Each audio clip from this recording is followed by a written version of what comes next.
Welcome back. So good to have you with us. Round 11 is in the rearview mirror, and we will take you through it with the lens on some of the bigger moments and the styles that are being adopted. A look at what makes the good teams good, the not so good teams, and why they are struggling. Mark Foreman is my name. I call the footy for 6PR Radio. Mark Stone is his name, pardon me, former assistant at Brisbane, West Coast, Fremantle and Sydney. Stoney, hello, welcome, and round 11 is behind us. It is, Forsey. Hello to you. Another week of footy, another week of craziness at different times. Yeah. I mean, big comebacks and... Yep. And big celebrations. Yeah, huge celebration with the MCG. Wasn't it a fantastic day for Collingwood and for Scott Pendlebury?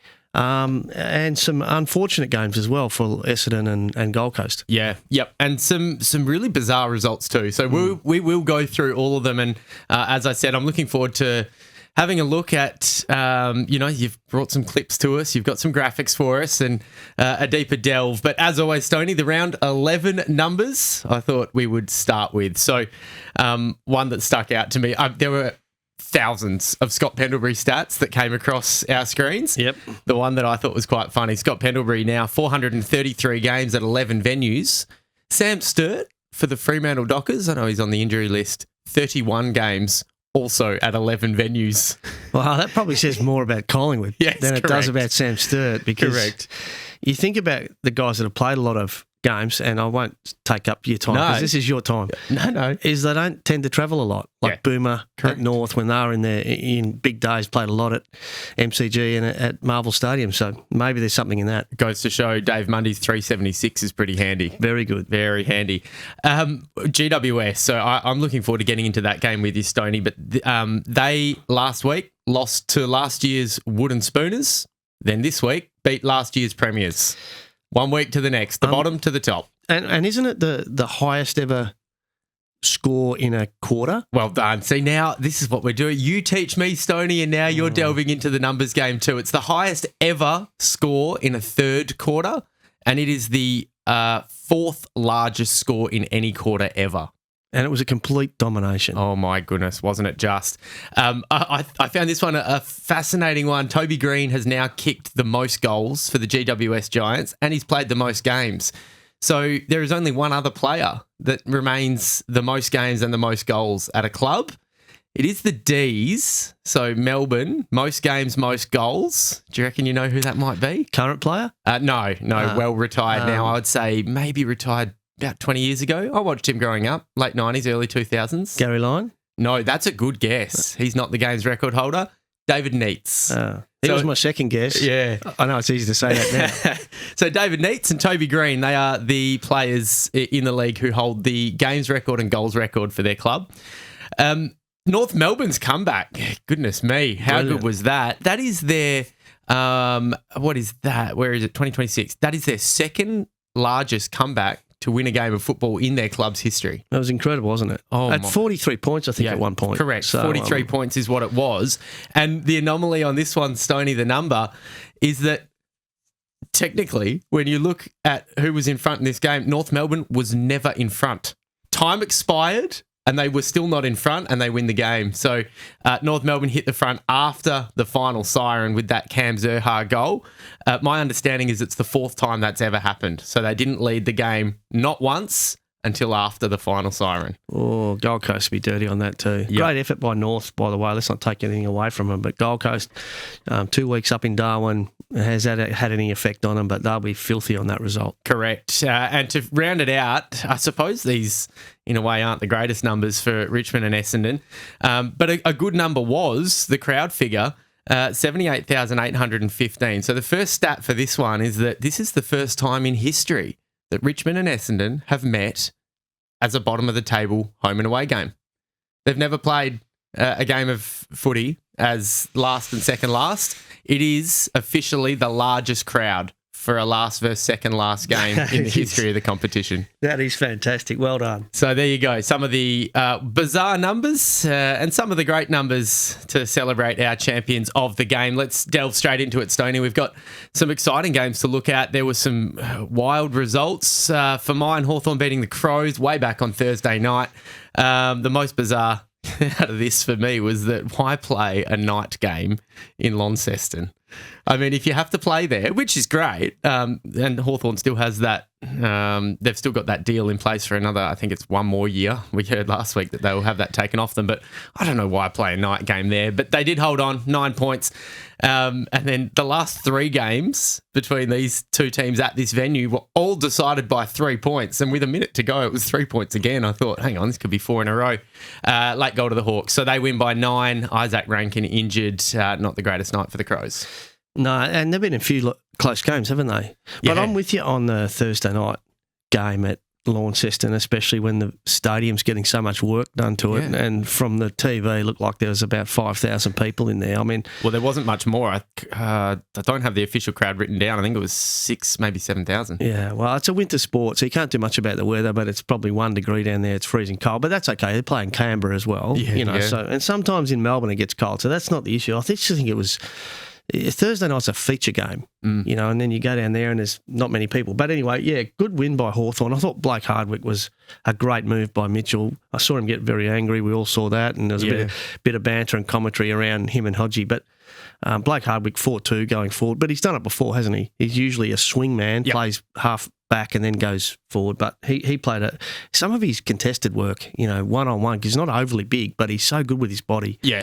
There was some really telling marks late in that game, and he was the one that put him in front. So good win by the Hawks. Filling the void of Jack Gunston, who's still missing for the Hawks. Let's move to I suppose by time, the first game on Friday night was the Dreamtime at the G game. And it just sort of goes from bad to worse for Essendon. This is, by the way, officially, they were actually playing for something. Essendon will get pick number 1 in the mid-season draft. The loser of this game officially got pick number 1, so the Tigers get it done. Thank goodness Jade Gresham got selected, because for a Dreamtime at the G game, we almost had no Indigenous players. He was the only one out there. It's just a state of, we've got injuries. Of course, Maurice Rioli's one that pops to mind. He would certainly be a best 23 player, but both teams have a great history of Indigenous representation. But Gresham does get picked. He plays. Essendon not good. For me, it was well done to them, actually. I'm not going to hammer them that badly to hang in there because of the injuries. So they ended up, I think, with 1, maybe 0 on the bench. Caldwell was painful to watch being out there. He'd hurt his ankle. They sent him to full forward, could barely move, still managed to kick a goal. But ultimately, I think that the theme of this game is that Richmond, with 26 fit players, just sort of bullied and knocked around the Tigers, and they controlled... Richmond bullied and knocked around the Bombers, and they just sort of controlled it. I like the way they played, Richmond. I thought they played with good control of the footy. I thought they controlled the ball really well. And look, going back to the fixture stuff you were talking about before, I might have the grumpy hat on today, I don't know. But I just didn't like that they had a double up on the Dreamtime game with Friday night's game with Fremantle. I know they're doing 2 games on Friday nights now, and they probably pushed this game to Friday, given that the Collingwood-Pendlebury game, I'm not sure. But I thought it deserves its own game. I think it's a standalone feature. I think so. I can't say it. The Dreamtime. The Dreamtime game. It has been for so long, and I don't know why they doubled up on it. Maybe it's because they're 17th and 18th. I don't know, but I just didn't like it. But anyway, I watched a bit of it until the Freo game. Then you're trying to juggle a bit. But again, I thought Richmond really controlled the game a bit with their ball movement. I thought they played really well, delivered it well to Lynch, but it was a disaster for Essendon, wasn't it? Guelphy, Durham, McGrath, Caldwell and May all injured. May went to hospital. I think 3 of them were in hospital, yeah. McGrath's got the broken jaw, so that'll be at least 6 weeks. And horrible injuries for them. And then, the loss that they couldn't afford to have, really. Yeah. Is he... I don't particularly like to, but it's just the nature of the beast when we, talk about it, and content is out there talking about coaches and their jobs. So you kind of have to question it. Is he hanging by a thread, Brad Scott? I think so. Yeah. Yeah. I mean, and Carlton have made the change, and they've got some light back into the place, and it's not anything to do with Michael Voss. It's just sometimes it just doesn't work. And you need to change. You need to freshen things up, and Essendon's staring down that barrel, I think. Do you know who they've got next week, Essendon? West Coast? Yep. Yeah. They're over here with West Coast. If they lose that, I mean, to be honest, it already seems kind of untenable. But if they lose that, what do you... is he the right guy? Let's say they win. Yeah. Then you're still asking the same questions. Yeah. I think, because they're not getting any better. They're not much is changing in the way they play. Yeah, do you know what? I like that as well, because sometimes you can get so microscopic where, why would one win change a whole thing? So I think it's a really poignant answer. At the other end of the table, well, for at least one of these teams, the Dockers have beaten the Saints. Now, there's a few talking points to take out of this one, Stoney.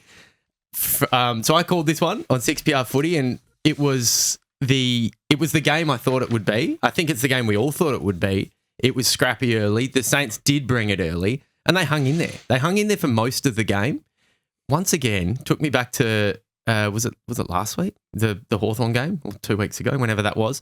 They just put the foot down in that final quarter. And I do say there were a few of them. Holy moly, Murphy Reid was absolutely one of them. He did it again.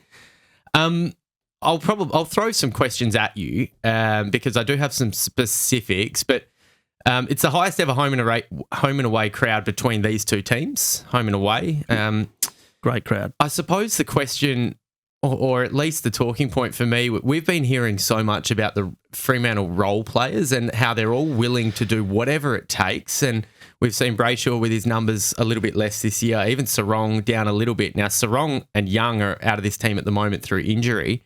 It allows other players to step up. But now we're seeing roles in the forward half. Pat Voss went and took it upon himself, I'm sure under instruction, to absolutely take out the number one defender at the moment in the game. I don't say that lightly. There's statistics to back this up. Cal Wilkie is the number one intercept defender. He's their number one ball user. He's using it really well too. He's considered largely the number one defender in the game. And my God, Pat Voss just said, yep, this is my job, and I'll make sure that you don't have the influence you've been having. Yeah, well, I don't think he took it on himself. No, he's definitely instructed. I think that would have been part of their planning. Well, he did it the week before as well to another key defender. So, yeah, Pat Voss is playing his role. But the last time the Saints, correct me if I'm wrong here, the last time the Saints played Fremantle at Marvel and beat them, Battle was playing for them. Yeah. And so they had three key defenders, Howard, Battle and Wilkie. And now Battle's gone, and Wilkie's by far a better ball user than Howard. Howard's okay as a defender, tall defender, but he's not a great ball user. So let's take away their best rebounding key back by playing someone on him. And he did a pretty good job, Pat Voss. And there was a little bit of, theatrics with it. And I don't follow either team closely. Like I like the WA teams to do well, but I was thinking about what can Wilkie do. So in the old days, it would have been on. It would have been, he just would have whacked him, but you can't do that now. So is it tenable that a player can just walk into your face all the time and not watch the ball and bump you and body you and hold on to you in that when it's 60, 70, 80 metres off the ball? Because the defender can't do anything. If he throws him to the ground, if he pushes him, umpire that's down that end will pay a free kick. So it's very hard for a guy like Wilkie to do anything about it. So it's sort of a win-win for the negator in a way. But he did a pretty good job. I mean, you still have to stick to the task and you have to be disciplined within that. So he did a really good job from there, Voss. Took out Wilkie. And then really you've got Sinclair, who's probably the next best defender and rebounder.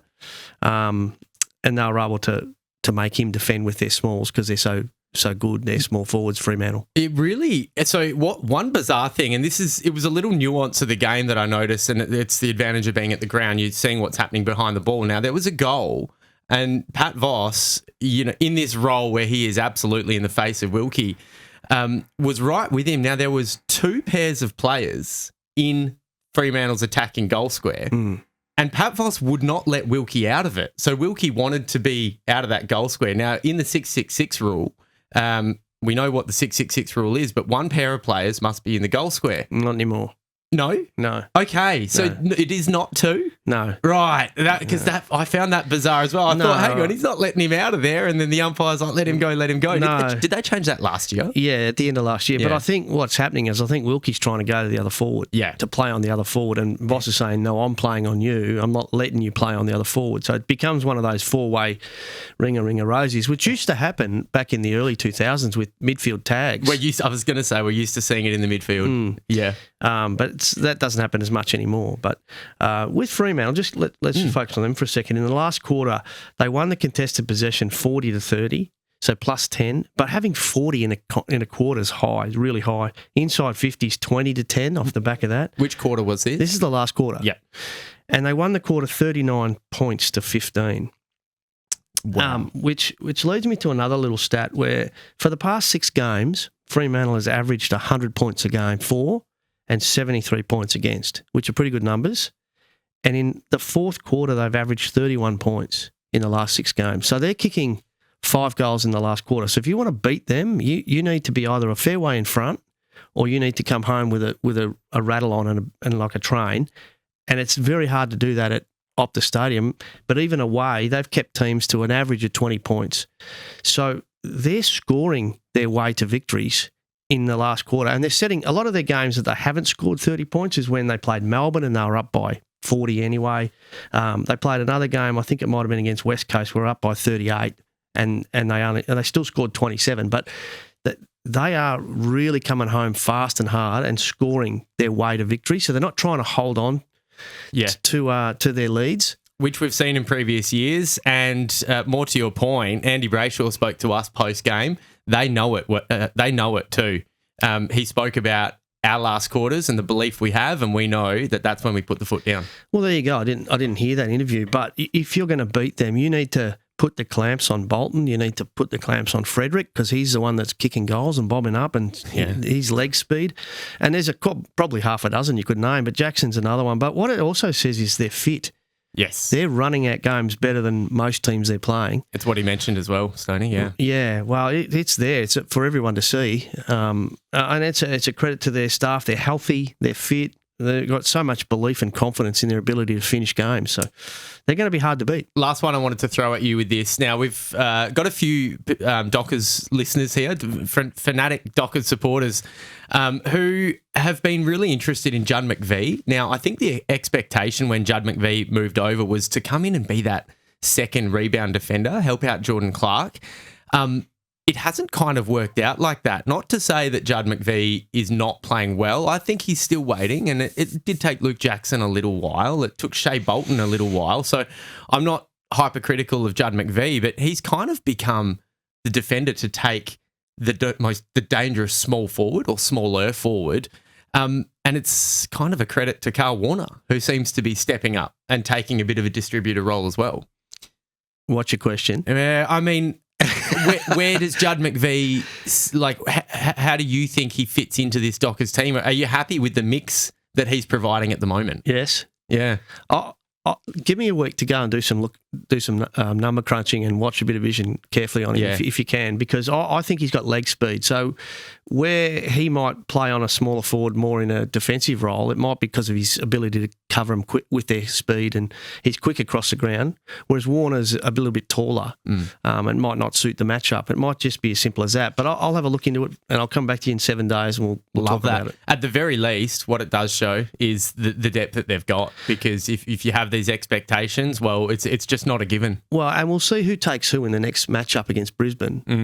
Who does Clark go to? Who's McVie to go to? Because they're going to have to cover Charlie Cameron and Bailey and some of these quicker players at Brisbane. So we'll see who gets who there. I look forward to chatting about that. North Melbourne, Stoney, 111. Gold Coast, 105. One of those rare games where the first team to 100 does not win the game. North Melbourne Storm over the top. As we said, their 4th biggest comeback ever. Their 2nd biggest comeback win ever. The fatigue of the Gold Coast has been the talking point. So this has become a bit of a theme. They go to Darwin, and I'm not absolutely in any position to talk about the high performance of physiology, but it does seem to be a bit of a trend. And macroscopically, if we take a bit of a zoomed out look, Gold Coast, they're just not going. And hand up, I had them entrenched top 4. I thought top 2 to start this season. They're not playing like it at the moment. Granted, we're only in May, but they will need to get going pretty quickly. Yeah, and it's been their finishes that have hurt them. It's interesting, the last quarter, North Melbourne kicked 7 goals to 3, and all 7 of their goals came from defensive half chains. So that says a little bit about how they moved the ball. They went through the corridor, and obviously it was a plan. They talked about at three-quarter time. They were obviously in deficit, so they needed to chase the game a little bit. So no doubt that Alistair Clarkson and his coaching team said, well, let's attack and let's go through the corridor, because all of their chains basically went through the corridor. But it also says a little bit about Gold Coast's inability to defend that.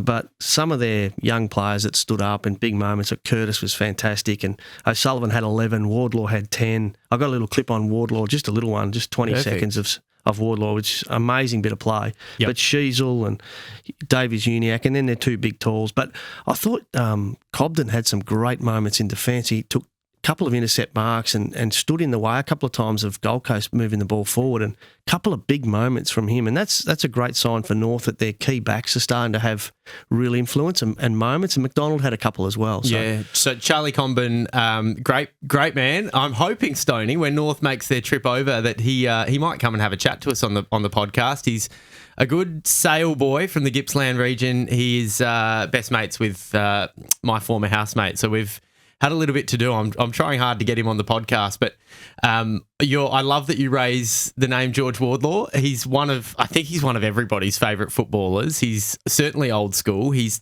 hard at it, and he seems like the attitude that you just really want to have around the club. Yeah, well, he's a worker, isn't he? He's so competitive. He's a competitive beast. He ran back to the flight of the ball at one point in the last quarter, and he didn't win it, but he just gave everything, going the wrong way, eyes on the footy, and just committed to it. But have a look at this with 46 seconds left in the game. 105 apiece, yeah. Yeah, I like the last minute stuff. So centre bounce, and it's not really about who's on who, but that's Wardlaw in their defensive side of the circle, chasing and tackling and harassing. And the ball goes forward for Gold Coast. They win it. And he's one of those little moments where the back says McDonald fighting for it, McKercher. McDonald gives it to Wardlaw, and he shapes the handball with numbers all around him.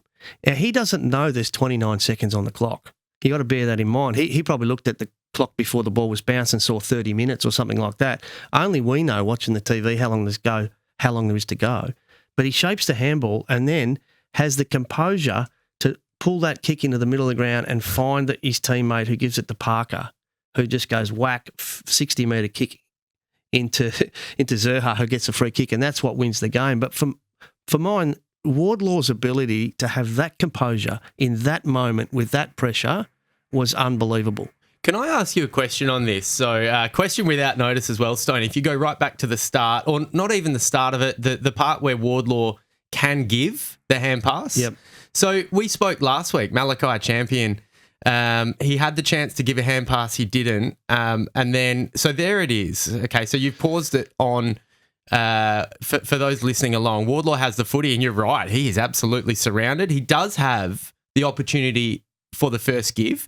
Is this a case, because all's well that did end well, and it was a brilliant kick, is this a case of, well, if you don't give, you must impact, and if you don't, you're going to be hammered, but he made the right decision? Well, he did. It's a different handball because he's got to put this one, for the listeners out, he's trying to give it to, or if he does give it, it's to Parker, who's already in front of him, as in past him. So he's got to lob the handball out in front. So there's a lot more risk involved to it. It's a lot harder possession to give. But he must see, with his peripheral vision, he must see that free North Melbourne player in the centre of the ground, because he pulls that handball straight away and puts it on the boot, and pinpoint accuracy hits him. And then that player gives it to Parker, who's continued up the ground. So it was such a good decision in the circumstances, in the situation, with so much pressure and so much on the line. Just thought for any player, let alone a young player, that is composure at its very best. Yeah, I love it, Stoney, and we get a lot of strong feedback for your analyses of things like this. So this will be a clip that we whack up on the socials. Marks Between the Arcs on the Instagram page, which is up and running. I don't have too much on this game because on the Saturday, Geelong and the Swans, which is ironic because this is a 1v3, or it was at the time, and I was calling the Eagles game, which is why I don't have much on this. I have gone back and watched the highlights, but we'll move on pretty quick. But we've got to have a brief look at it to say, Stoney, that Geelong, I suppose, by looking at the results, and they win by, I think it was about 4, maybe 5 goals in the end. Yeah, 27 points. Yeah, have taken down the top of the ladder. So at the very least, they are and as they always seem to be, premiership contenders. Well, the Cats sort of just did what the Cats do. They just play such consistent footy. Their big names stand up. They're very reliable players. I think they plan exceptionally well for the teams they play. And I heard Chris Scott say not long ago that they do adapt their style to suit the opposition, and there's not major changes, but there's little tweaks within the way they play. Yeah. And then they've got such versatility with their players like Blixarves and Holmes, who had 35. They can just move them around. Dangerfield can play on ball, or he can go deep forward. They've just got so much flexibility within their team to play different roles, and they're shaping quite well, aren't they? They certainly are. Now, I said I didn't have much on that because I was calling the Eagles and the Pies game, so it was, the Pendlebury party. There was the last minute, which none of us knew that all the Collingwood team was wearing golden numbers. Now, for what it's worth, I spoke last week about how the whole build-up was very un-Collingwood. I will put my hand up and say, all wearing the gold numbers, that felt a little bit more Collingwood, because it was like, all right, we're all in this. I suspect that's why they did it. However you buy into it, it is an outstanding achievement. He is a testament to longevity. So game 4-3-3, he wasn't, I was going to say his prolific best, because I think at the forefront of my mind, I'm thinking about the Anzac Day game when he absolutely dominated and had 40-odd possessions. But there were times here, Stoney, I don't know how much of this game you got to see, but there were times when West Coast, they were surging, and the best thing that I think they've learned, well, not learned, for me, the best takeaway was that Collingwood piled on 3 goals. They can pile on goals pretty quickly, and the Eagles stopped it. And then they went back and scored 4 of their own, and they stayed in it, which for the last 3 years we've seen them just decide, no, we don't want to stay in this game. Yeah, well, they were super competitive, and they were up for the fight. Yeah. You know, in front of 90,000 Collingwood, 88, 2,000 West Coast supporters, whatever it was, you know, a big crowd, finals-like atmosphere, and they were up for the fight. And they will take away so much from that game about what it was like. And I'm sure that this week when they go into their reviews, they'll sit down and they'll just have conversations about what did you feel like out there? Could you hear your teammate? No, I couldn't hear him. I was trying to talk, I was trying to talk to Yowie, he couldn't hear me. Whatever it was, they'll get so much out of that, especially some of those young guys that are in their first and second years. And it was, we did talk about it last week. I did say this is Collingwood. 90,000 get to see Pendlebury rather than what would be at SCG. I think they did that pretty well. But you know what I loved about it? I only watched, because I was with other things, other commitments, but I saw a little bit of it, and I saw Harley, Reid and Pendles have a bit of a verbal there early in the game, a bit of words to each other, and then the ball came out to Harley and he fended him off and dropped him as well, put him on his backside. It was scripted. And then not 2 minutes later, Pendlebury shoulder charged him over the boundary line. I thought that I just loved it. And Harley, credit to him, he just got up and got on with it too. Yeah, but and a wry smile too. Yeah, but that's the competitive beast that Pendlebury is. And you've got to have that to have any kind of longevity in the game, whether it's as long as he has or 100 games. If you haven't got that competitive nature, you won't survive in it. And he is just a professional preparer. You can tell he looks after himself, but there's that nasty competitor in him. And, whenever you see him interviewed, he seems like such a nice guy, but underneath all that is a drive to win and a drive to be the best. And that's one of the things I reckon has got him to where he is today, because of that unrelenting desire to compete. Yeah. He's not, so he is quite tall, but as far as, massive bodies goes, he's not the biggest out there. And we don't often see him assert physical presence all that much. In terms of the shoulder charge, it's probably one of the heavier ones he's laid. Do you think that was down to being fended off? You reckon that really put a bee in his bonnet early? Oh, yeah. It's one-on-one, mate. Yeah. It's me versus you, and you're not going to get one on me. Yeah. I love that. Yeah. How good. He's honestly one of my favourite players in the game, Jamie Elliott, and that was so sad at the end. I really, really hope that's not the end. 33 years of age. I'm not going to speculate any further than that. I just simply hope it's not. At a larger, again, like a bigger picture sort of look, were you worried that Collingwood only did it by 10 points, or is this a case of you won, and because there was so much emotion in this game, and you won, you needed the 4 points and move on? Am I worried about whether Collingwood only won? Yeah, are we as a football community, or you know what, as a coach? No, not worried. No, they're hard to win games in the AFL. I mean, there are teams that are having some rough trots, and Essendon and Richmond are competitive in most of their games, and they just can't sustain it. They're hard to win. So, no, I think they'd go away and they'd say, well, we played a team that was really competitive, that are on the march upwards, that took it to us, and we got the points. We celebrated penalties, and we celebrated, a major club milestone. Yep. I don't think they'd be worried about it. Yeah.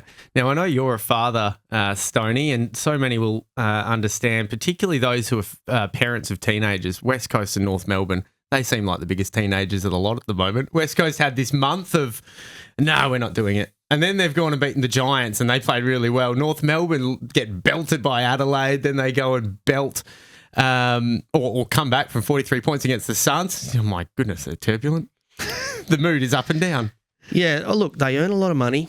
Yeah. They get a lot of airtime. Yeah.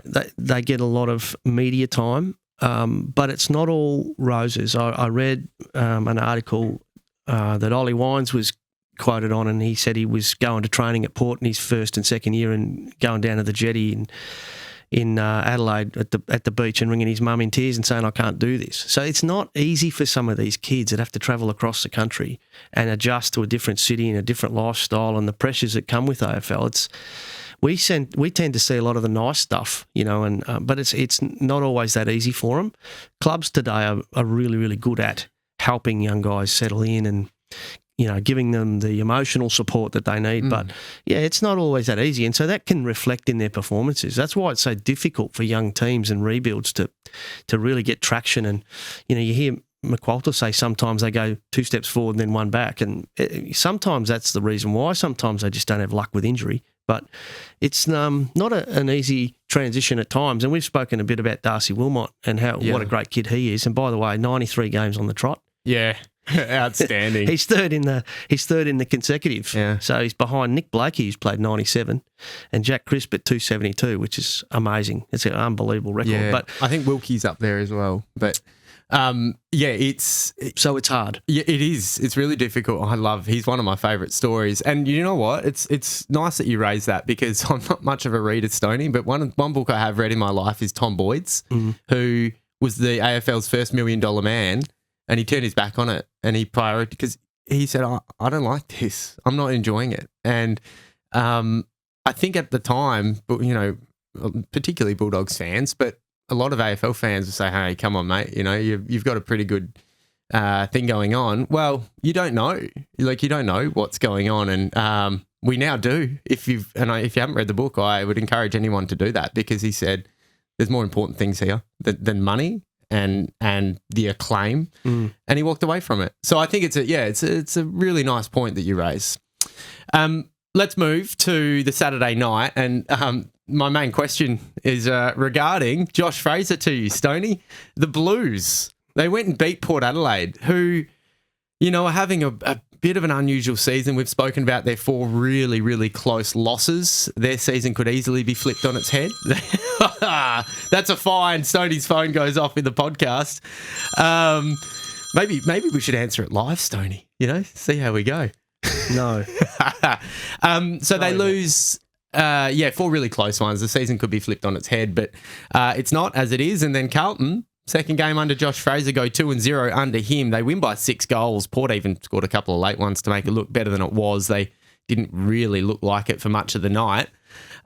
Instead of going and delving deep into this game, we're going to delve into a question that I've got for you, and that is simply, under Michael Voss, the Blues were 1-8.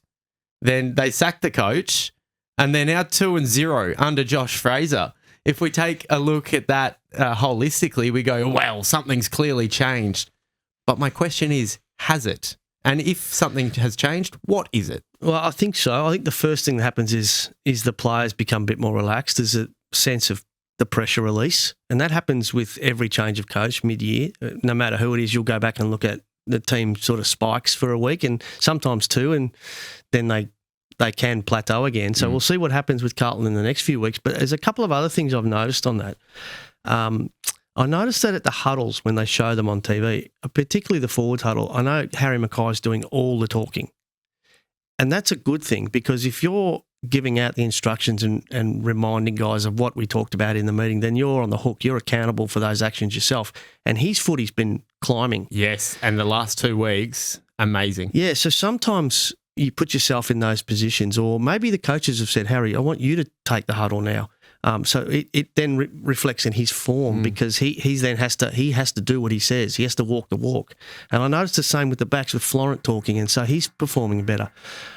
So there's a little bit, I think, on the players have been released a bit from pressure and they feel like they can play. But I did a bit of a dive into some stats to see whether there's anything sort of changed in the way they're playing. And there's only 2 games. So yeah, small sample size. Yeah, very small. But it's still something to look at. Yeah, and I got a lot of numbers here, but I'll go through the main ones pretty quickly. So offensively, let's look at what they're doing offensively.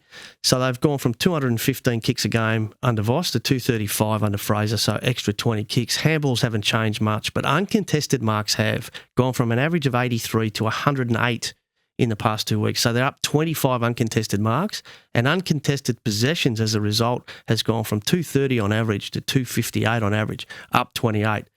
Inside 50s haven't changed a lot, but kick metres have gone up by 150 metres. So I think there's been an emphasis to try and control the ball more and have it in their hands more and not play as quick with handball. So you've still got to pick your moments when to go fast, and I'm not saying they're going slow. What I'm saying is they're controlling it a lot more, keeping the ball off the opposition. Okay. And so their scores haven't changed a lot. They're only 2 points better, and really not much has changed from stoppage or turnover, forward half or back half.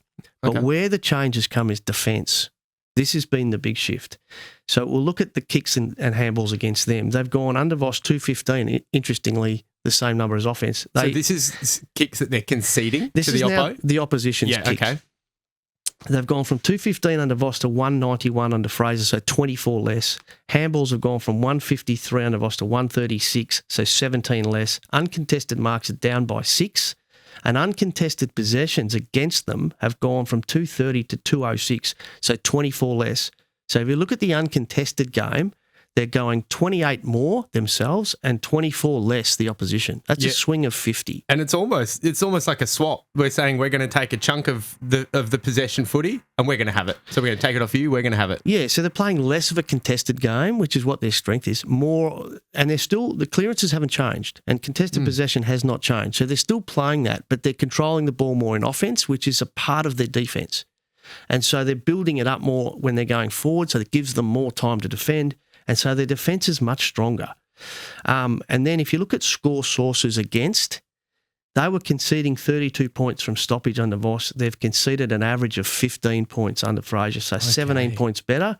And turnover was 56 under Voss to 40 under Fraser, so 16 points better on turnover. So collectively 33 points better off defensively on both score sources in the past 2 games. And so that's the big shift. Yep.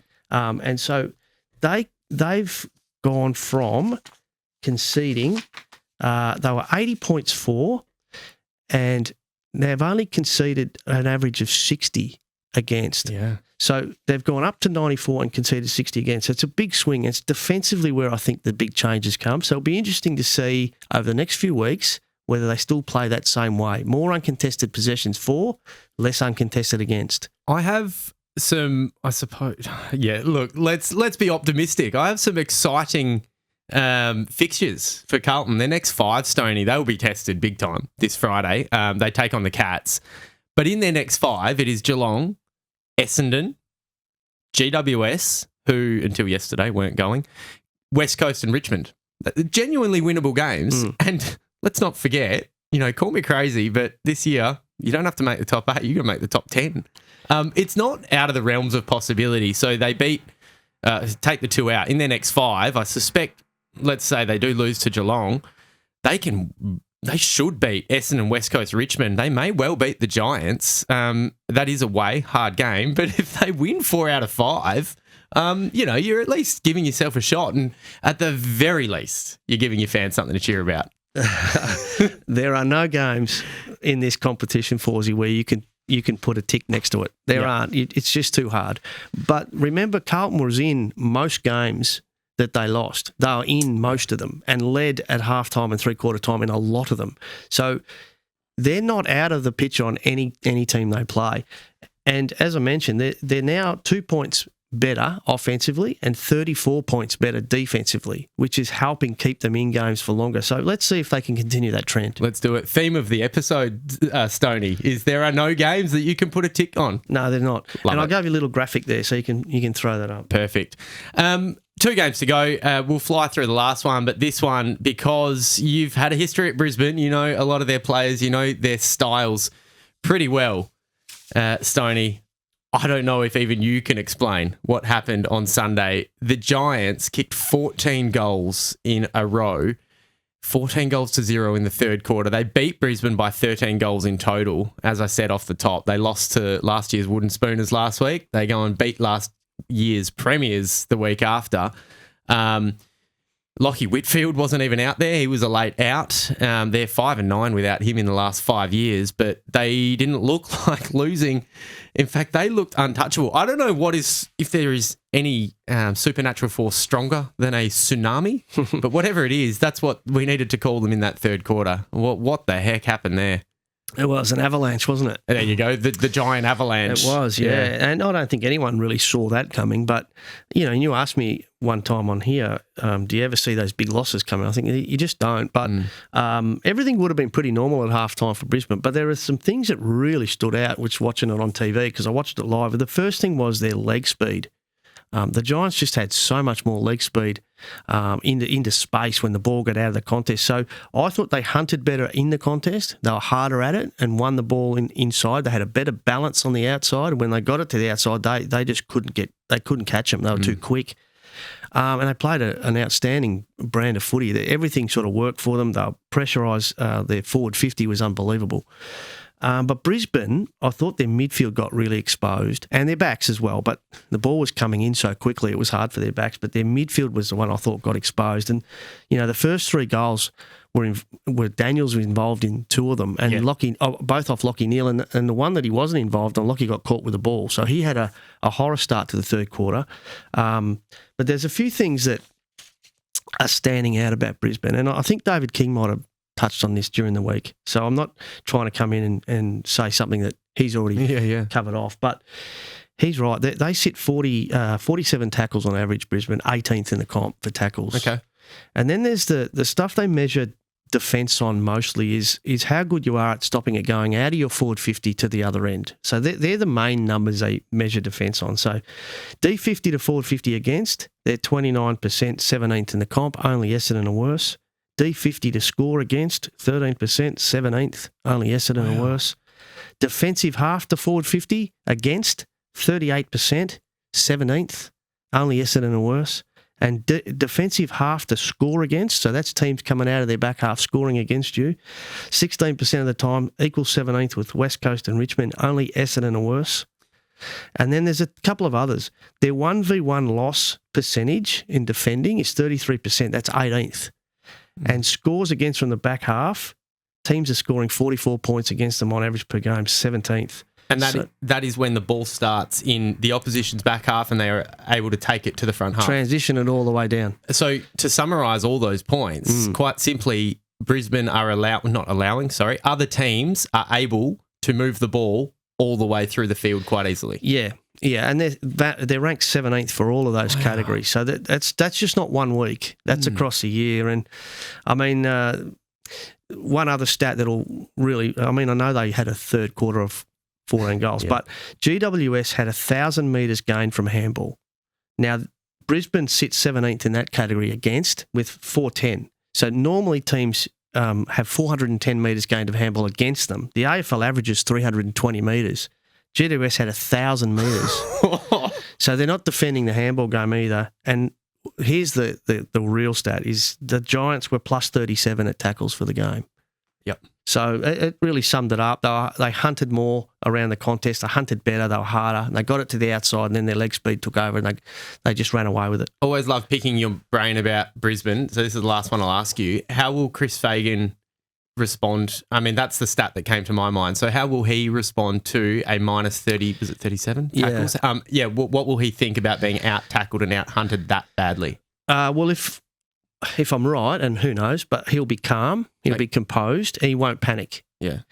He'll protect his players publicly, but behind closed doors he'll challenge them, and he'll put all those numbers in front of them, and he'll ask for a response. I don't like to be a black and white person, but out of all those numbers, what's the one that he will put in front of them the most and that will carry the most weight? Is it the tackles?